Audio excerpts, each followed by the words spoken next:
This is Business Law 431 and our exploration of the Business Ethics Workshop, Chapter 2, presented by Kelly Herzik.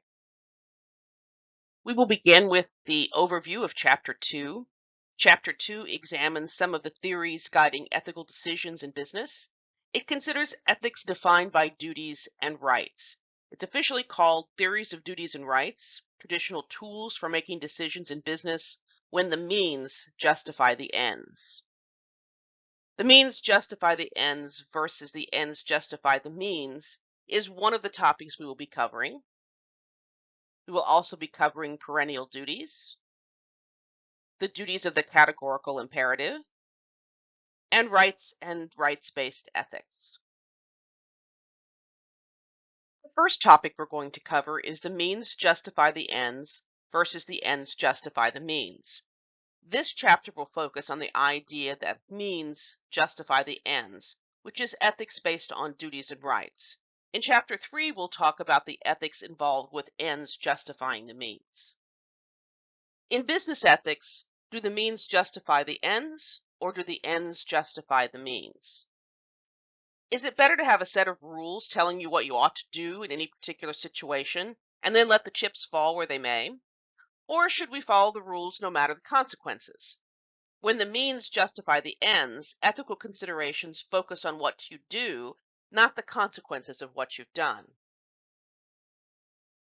Or should you worry more about how things are going to end up and do whatever is necessary to reach the goal? If your ethical interest focuses on the consequences, the end of an act, instead of what you actually do, the means, then ethics change.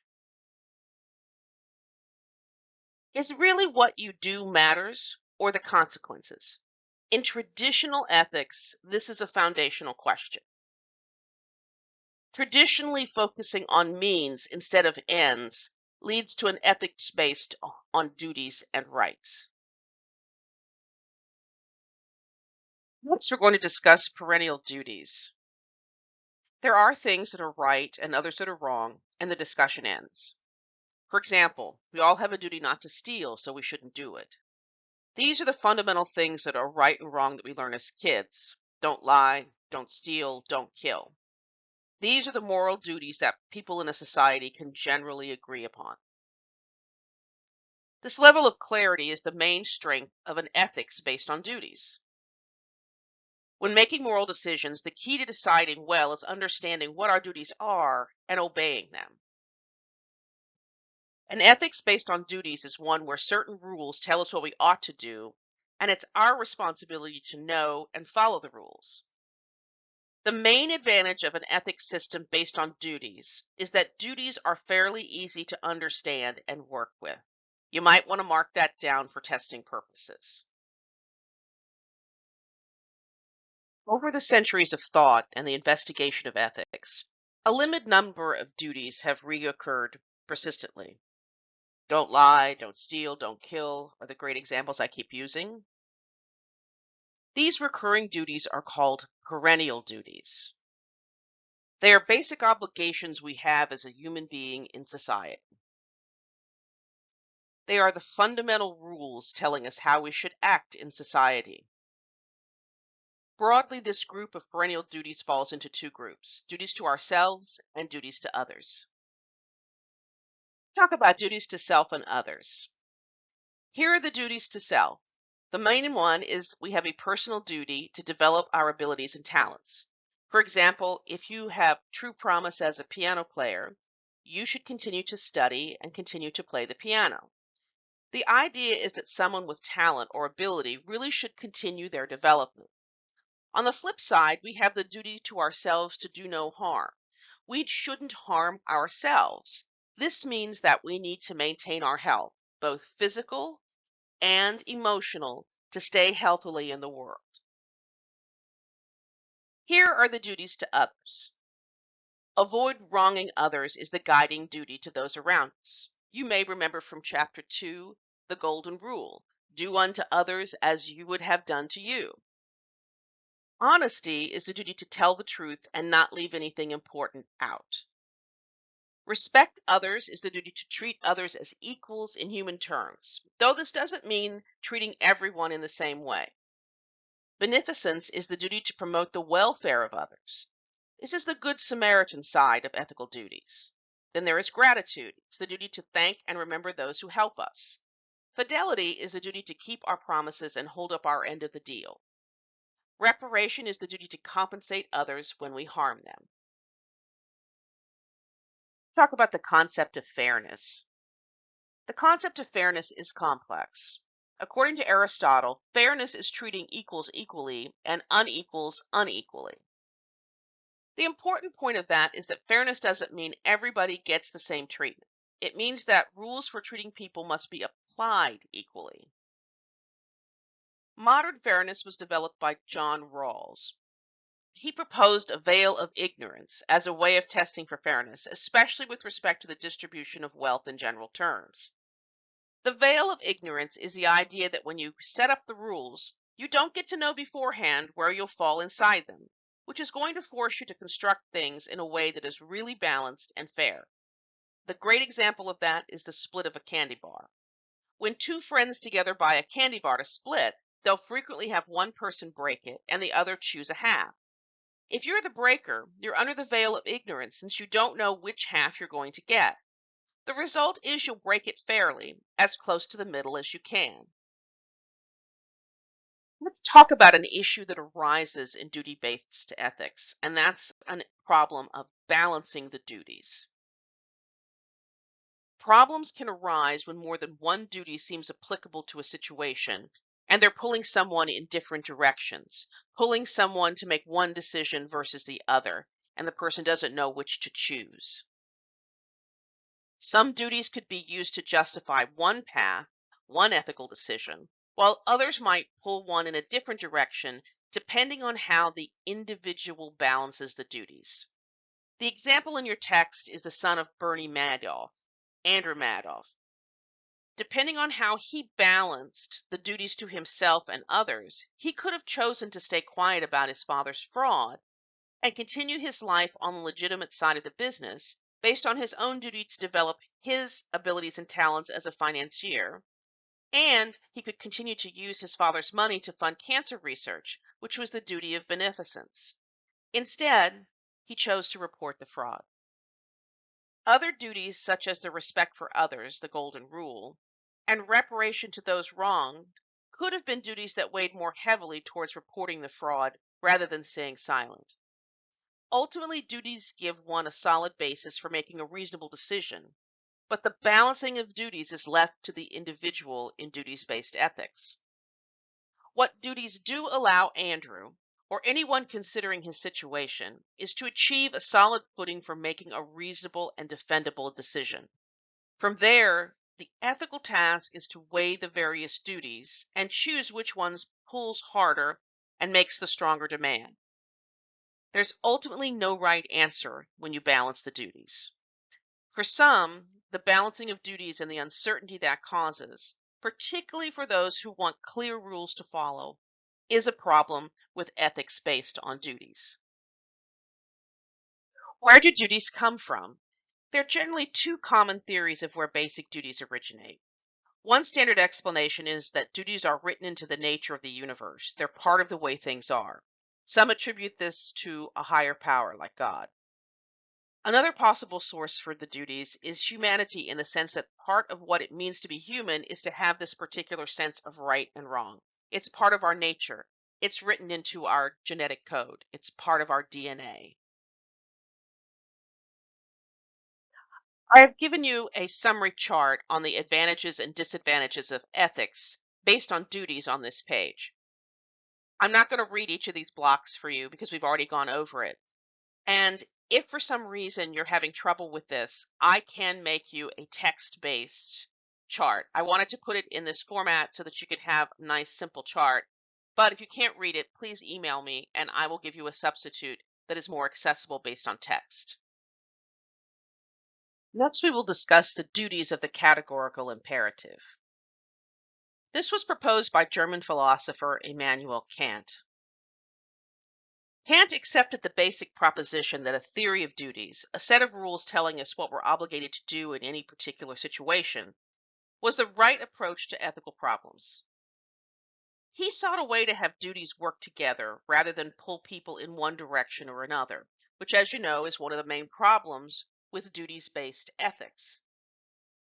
The answer was his categorical imperative. An imperative is something you need to do. A hypothetical imperative is something you need to do, but only in certain circumstances. For example, I have to eat, but only in those circumstances where I'm hungry. A categorical imperative, by contrast, is something you need to do all the time. They're ethical rules that don't depend on the circumstances, and it's the job of the categorical imperative to tell us what they are. Kant set out to produce ethical certainty through the categorical imperative, which, as I mentioned, is something a person needs to do at all times so that the ethical rules don't depend on the circumstances. There are two types of categorical imperatives: universalized, which is to act in such a way that the rule for your action could be universalized. It's a consistency principle. Universalization forces you to ask how things would work if everyone else did what you're doing. Then there is the other side, people as ends, not means. Just means never use anyone else to get what you want. This involves the dignity principle or the golden rule, which of course is treat others as you'd like to be treated. Kant's conception of ethical duties can provide clear guidance, but at the cost of inflexibility. It can be hard to make the categorical imperative work in everyday life. Now, you might notice that the two types of categorical imperatives, universalized and people as ends, not means, mirrors the WH method from Chapter 2. Universalization and the golden rule are both tests for the how in the method. You can see where those come from. They come from Immanuel Kant. We're going to move on from duty-based ethics and talk about rights-based ethics. So let's start with ethical rights. The definition of a right in ethics is a justified claim against others. An ethics based on rights is similar to an ethics based on duties. In both cases, specific principles provide ethical guidance for your conduct, and those principles are to be obeyed regardless of the consequences down the line. Unlike duties, however, rights-based ethics concentrate their force in delineating your possibilities. The question isn't so much what are you morally required to do, it's more about defining exactly where and when you're free to do whatever you want, and then deciding where you need to stop and make room for other people to be free too.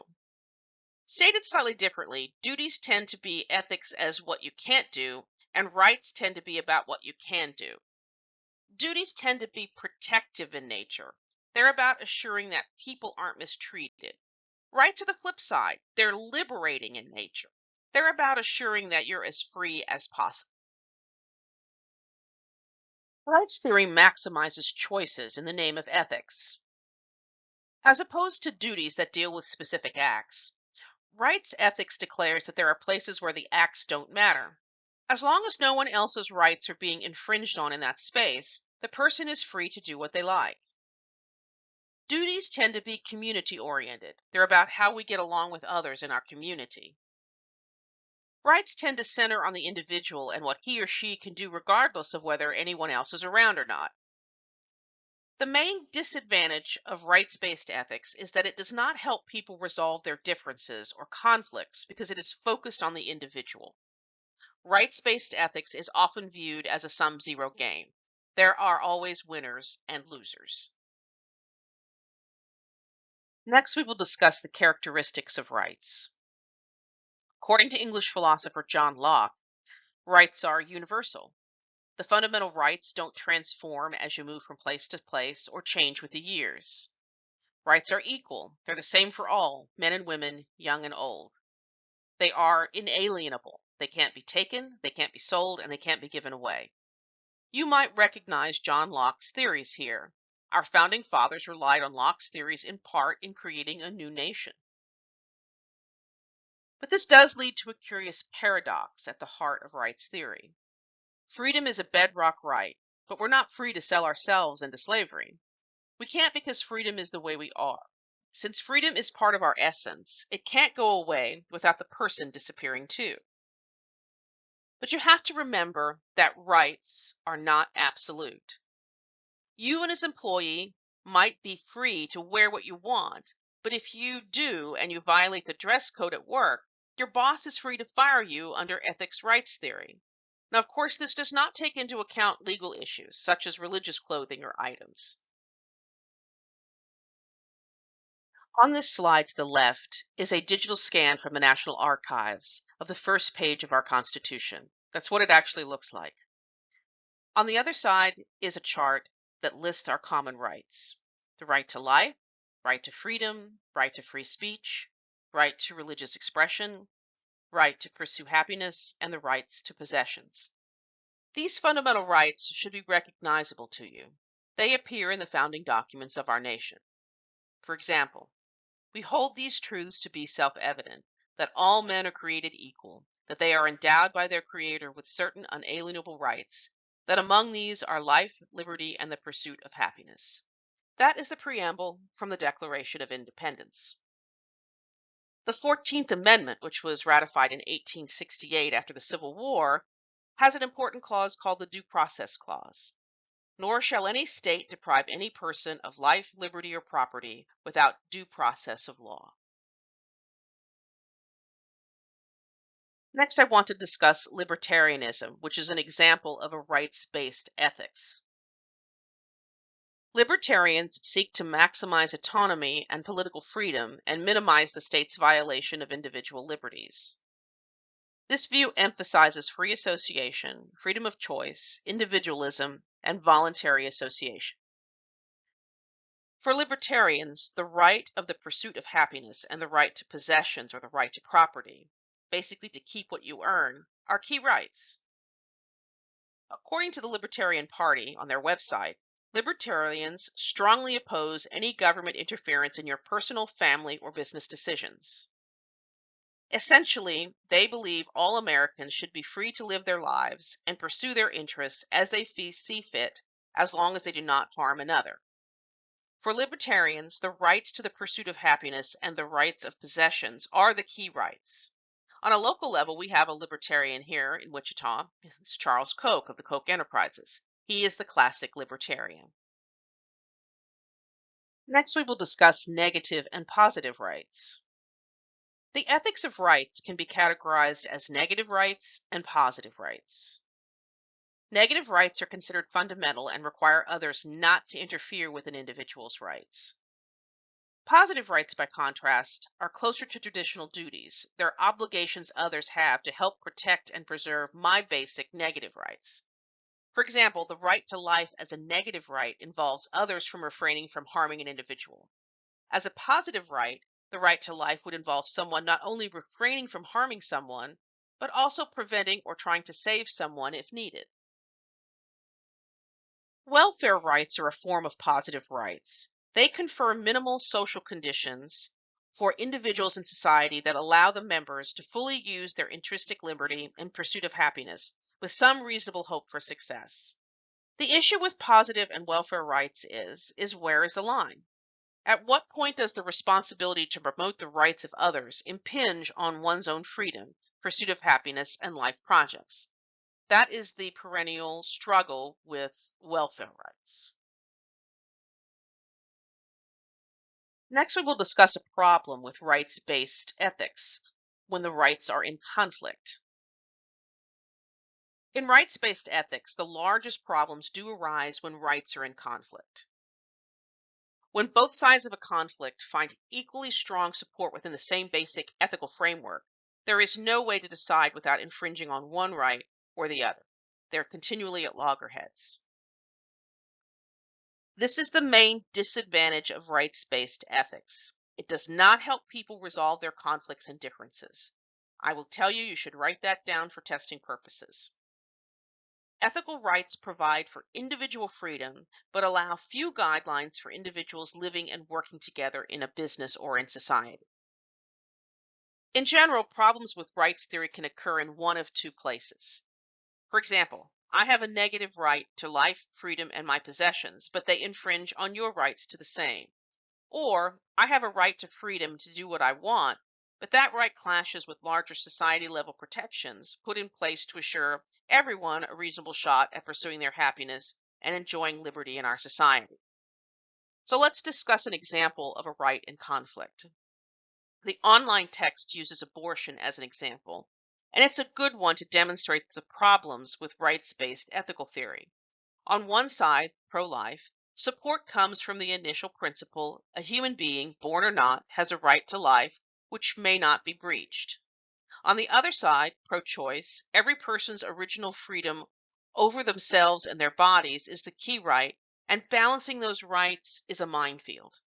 Especially that in some situations it's truly problematic because each side is espousing the same right. A fetus's right to life and the woman's right to life when a pregnancy can harm or even kill her. You can see why rights in conflict, why the abortion discussion has no clear answer. Because in some ways they are coming from the same place. They in many ways are espousing the same right. I've given you, for testing purposes, a chart on the advantages and disadvantages of ethics-based rights.